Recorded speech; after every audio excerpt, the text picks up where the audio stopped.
What a beautiful day. I'm going to thank God for waking us up this morning. Always start the day with an attitude of gratitude because we woke up. There's people out there that didn't. And it's the first thing to be grateful for in the morning. So when I go outside, you guys already know, I say, what a beautiful day. It's a great way to start my day, programming my mind that I'm already having a great day from the start. Um, so I want to talk to you about the first step in NAAA, any 12-step programs, right? It's admitting that you have a problem and that your life became unmanageable at some point.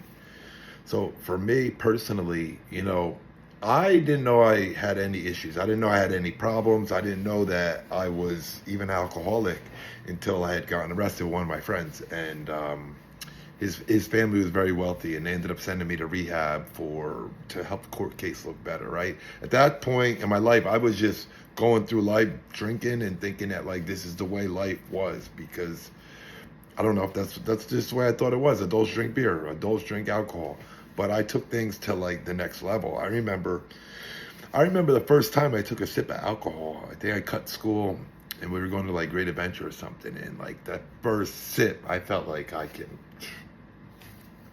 was untouchable. It was like a feeling I had in me that I always wanted to feel like I'm Superman always. And eventually that got to the point where my life became unmanageable. But I ended up going to rehab, and I knew nothing about any of this, like recovery or Alcoholics Anonymous. I knew nothing about any of this stuff. And until I got to rehab and I started learning like all this stuff, and I'm like, oh my God, I'm an alcoholic.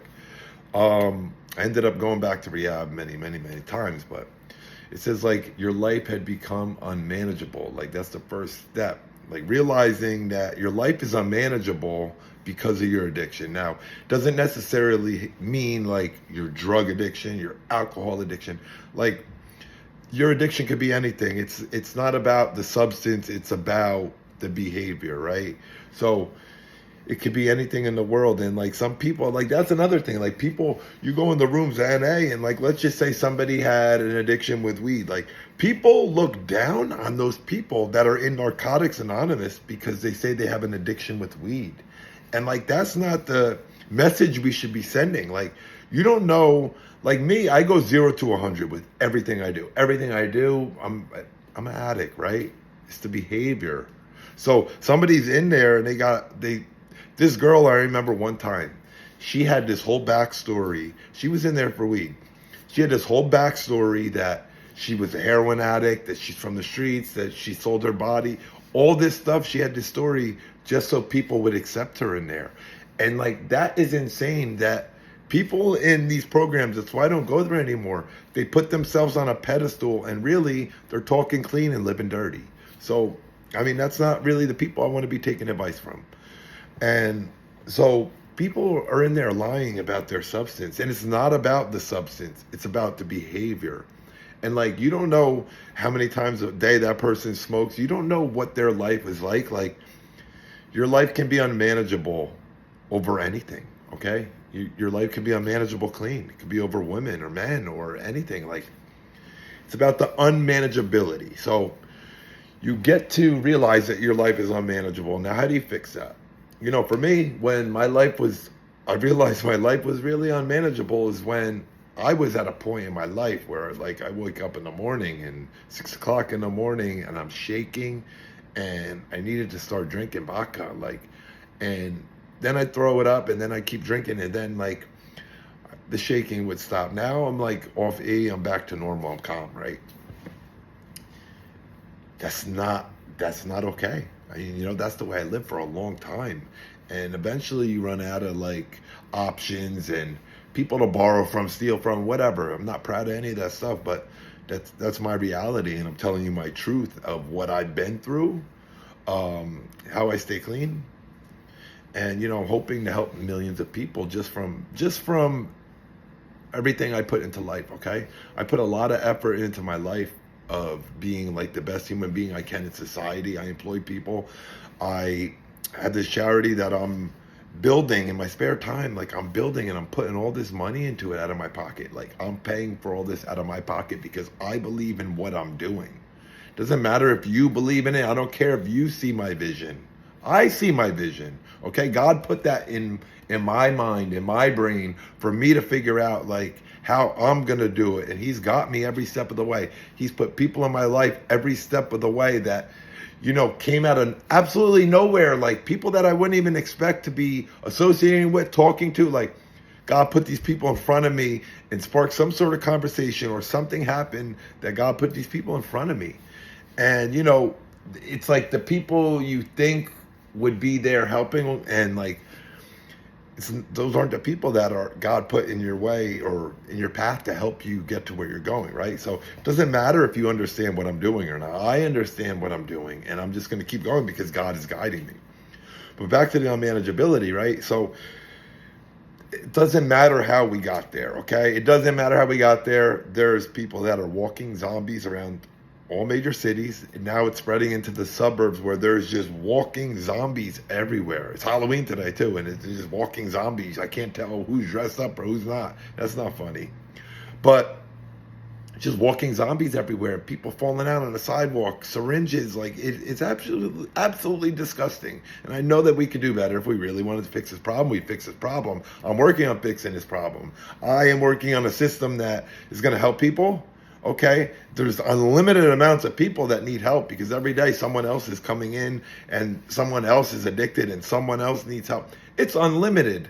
We don't have to send these people back out into the streets with their addiction pumping and they're back in there a week later. We don't have to do that, okay?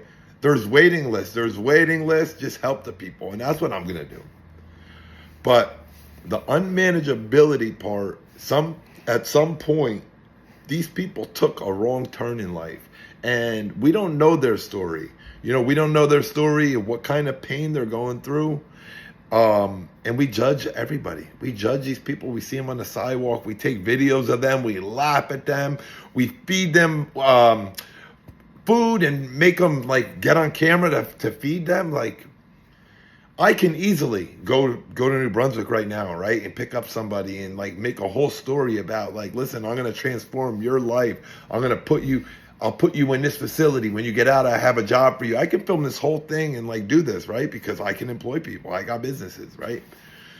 That's what I'm working on. But I'm working on them coming to my facility, healing from all the trauma. Like, this is trauma that people are going through. It's not like, okay, this guy's using. No, they're out there for years and years and years. And sometimes it takes somebody till they're 50, 60 years to get it. Sometimes they don't get it, okay?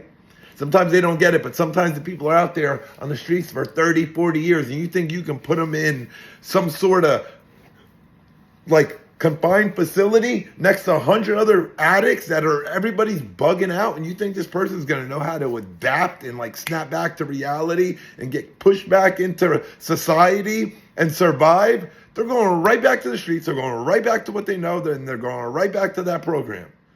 No, that's enough. There's a waiting list. Do you know how many times I call places and they're like, oh, yep, I think we should have a bed open for you in 3 weeks. 3 weeks. Do you know how many people are not waking up in those 3 weeks? Come on. This is not okay. But I keep getting off topic, but the unmanageability part is the reason why. The unmanageability part is the reason why, me personally, I can no longer drink or do drugs, okay? That is the reason why nobody can drink or do drugs, because, listen, it leads you down a path. It led me down a path. I'll speak for my truth. It led me down a path of complete self-destruction, okay? Self-destructive behavior where, listen, the disease didn't kill me, but it settled for me being miserable. And that's what it wants. It wants to take you out. And this is really, really, really like being possessed by a demon. And listen, you can watch this video and be like, yeah, this guy's full of shit. You're making that choice every time. You're making that choice. No, you're not. It's called using against your will. And nobody can sit there that's never been through it. Nobody can ever say that you're just making that choice or, oh, it's your fault. Yes, the initial time it was your fault. But people continue doing it because they're filling a void. It makes them feel good. Something's missing. Something's hurt. And they got some sort of pain inside. So don't judge that person. You know, you and I, we both took that first sip of alcohol, okay? You went to work the next day. Me, I was off and running. It helped me feel better, okay? And that's what people are doing. They're like self-medicating. Somebody that's hooked on dope, doing Fetty now probably, or this pink stuff, or whatever else is the new thing that's out there right now. They wake up in the morning, they don't feel good. They're trying to feel better. And the only way to feel better is to use. And they're going to be sick and scared and going through all sorts of these emotions. And they're going to use no matter what. They're not going to take a day off. They're not going to take a day off. And like, that's where the unmanageability comes in, you know? I was unemployable. So what are my options? Go steal? Go borrow money from my parents over and over and over again and let them see me destroy myself, destroy my life? No, life became unmanageable. And I realized that at some point, listen, I didn't go to my last rehab to get clean. I didn't know. I went in there, I didn't know that was going to happen for me. So you never know when it's going to happen for you, right? But when I stopped using, my life became manageable again, okay? I was working, going to meetings, had a sponsor. I was doing all the things that they told me to do.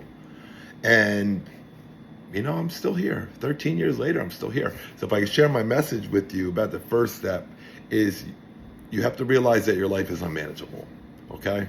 You have to make that realization, because there's people out there right now that think their life is fine, that their life is going great. I shared this in a previous video. Like when I was in like active addiction, I remember I had like extra $3 that day for, I had 2 boiled eggs from Quick Check. And I thought I was living good. I thought I was living good because I ate that day. Like I had food in my stomach. Also, I used to go to work and ask my boss every morning, hey, can I have $50 or can I have $100 out of pay me for my day? The next morning, everybody's sitting there having like their coffee, their bread or whatever. It's break time. I'm sitting there on the plywood with nothing, not a cigarette, not a coffee.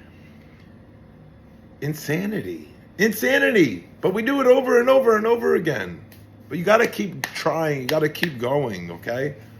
It's the only way it's going to work is if you keep trying. If you got that willingness, okay? Don't let anybody tell you you're a piece of garbage because you relapsed. Listen, I relapsed 7 times, okay? Now, here I am sharing my message with you.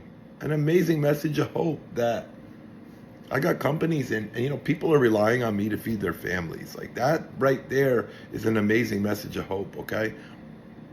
People count on me so they can feed their family. There's the hope, all right? Day at a time. Hope everyone has an amazing evening.